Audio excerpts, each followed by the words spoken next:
The feminine has risen. What does that mean? And what does the divine feminine timeline mean? Does that only mean that it's for women and about women? Where does that leave men and other genders? Let's talk about it. Hey, 4 a.m. club. I'm finally showered. I'm finally dressed. I figured I'd get back in bed because none of y'all would recognize me in my videos. So here we go. So I've been getting a lot of comments from people who are gingerly asking if they can be invited to the club if they're not women. Yes, abso-fucking-lutely. Here's why. Although this phenomena that those of us in the 4 a.m. club, that we all woke up in the night on election night and felt something, it was largely women who felt this, but it's not only women. And not only that, I don't want anyone to feel excluded or to misunderstand what we mean when we say the future is female, because this isn't about gender. And to understand what I mean by that, I have to explain the difference between patriarchy and matriarchy. So patriarchy is a system that doesn't just mean men are in charge. And it isn't only men who contribute to patriarchy. Many women contribute to and uphold the norms of patriarchy. Patriarchy is a system that is a pyramid. There is someone at the top. It's very restrictive. It can be very regressive and binary in the sense that you either are or you aren't. There are forced rules, and it's a competitive system that gives people rules about what they can and cannot do, what they can and cannot be. Patriarchy is top down, but matriarchy, on the other hand, it's not a pyramid. It's not top down. It is a circle. Matriarchy is a system that says we all have a seat at the table. We are all welcome. We all deserve to be cared for. We all deserve to have access to our own power. This is not about competition and a pyramid and giving people advantage over others who have a disadvantage. Matriarchy says that there is room for everyone, and we all deserve to be cared for. Lord, I can't even talk today. Everyone deserves a seat at the table in matriarchy. We can all be cared for. Now, again, when we talk about feminine versus masculine, this is not about physical bodies. This is not about gender identity. When we use these terms, even though, yes, there is truth to that because the world has been ruled by men for centuries and it's time for more women to be able to take the lead and do things in the way that they do. But what this is about, it's about energies and concepts. What are the concepts that are masculine in our cultural understanding, and what are the concepts that are feminine?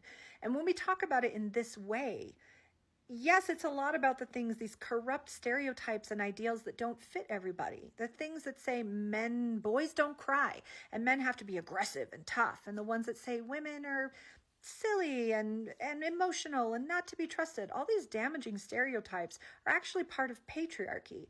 They're not true, and they limit us to traits that are not, they don't give us our completeness. We're not whole in any of these stereotypes. But even if we were to say, yes, these stereotypes are real and let's pretend they're valuable, even if that were true, it's not that women in female bodies only have feminine traits and men in masculine bodies only have masculine traits. That's not how it works. We all have a balance of both. And actually, when I look at someone like Kamala Harris, she has a beautiful balance of both feminine and masculine traits.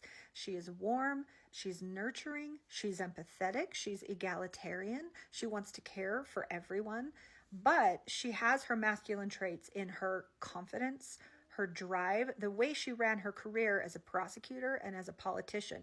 Very driven, direct. There is competition. There is hierarchy in the sense that if you're a prosecutor, you've got to come out on top. She's a beautiful example of balanced masculine and feminine. And I can also say the same for Tim Walz, our new dad, America's dad. You can see the beautiful balance of masculine and feminine traits. He is warm. He is empathetic. He's loving and he's nurturing, but he's direct. And he pushed those men on his football team to be leaders and to be good humans. He has both traits. Now, the other reason we're talking about the rise of the feminine is it means the healing of all that has been suppressed in the feminine power structures. Because feminine power is very different. It isn't just soft.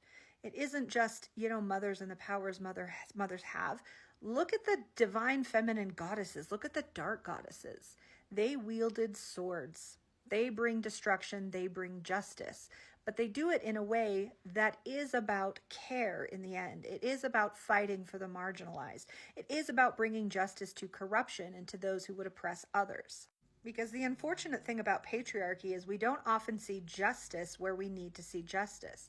And that's because the way to survive in patriarchy and the way to benefit from patriarchy is not to always be honest and to be a warrior for justice. It's about having proximity to those who have control, to those who have power. So if it benefits you more to not bring about that justice, that's how you will survive in patriarchy. So for all these reasons and more, this is what we're talking about when we say the feminine has risen and we are walking into a future where the divine feminine leads. It's a path, it's a pattern, it's an idea, a concept where all of us benefit. And we're going to benefit in new ways. Ways that do truly care for all people, no matter where they come from, no matter their gender identity, their sexuality, their nationality, it doesn't matter. We are creating a place where all are welcome and all are cared for, and where justice will be served.